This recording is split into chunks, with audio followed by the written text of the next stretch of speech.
My name is Zaria, and I'll be reading a short nonfiction story that I wrote called Shot. Where he is from, they hang shoes of those who have tragically passed away. He lived in a small village of happy people. The people were nice and always helped each other. There were no phones or such devices, and the children would play outside while most of the aged people in their late 50s or 60s sold fresh fruits and vegetables. The men worked and trained in the army while the wives stayed home. He had only one daughter. Most families had 3 or 4, maybe even 5 children, but he only had one. His wife had died of a terminal illness, and her shoes were hung on the long rope out across from the small village. It was a quiet night like always when distant gunshots sang out. He woke up worried because there were never any loud noises during the night.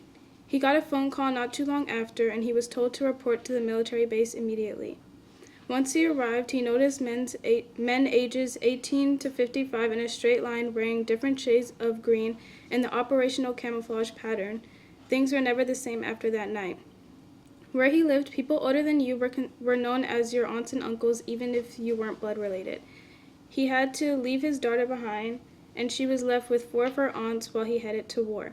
6 years had passed, and during his time in the war, all he could think about was his daughter. During these 6 years, he started to forget things, the people who were once his friends and his family. The only thing he could remember was his wife and daughter. He had almost died many times, but the thought of his daughter's dejected face when he waved goodbye was what was keeping him alive. He had been shot in the arm twice, shot in the leg, and in the end, all the soldiers were gone. He had scratches and dirt on his face and could barely walk.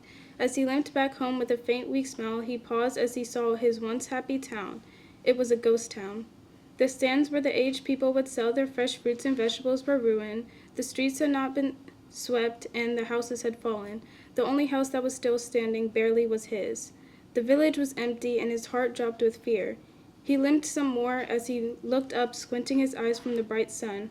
There were what seemed to be thousands of shoes hung on the long rope across the village.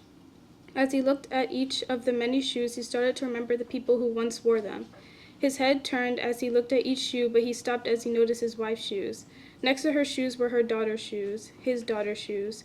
His whole facial expression and body language changed. He backed up while looking at his hands that were shaking nonstop.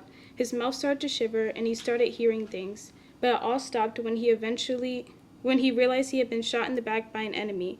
The soldier watched as he fell down to the ground and put his rifle down.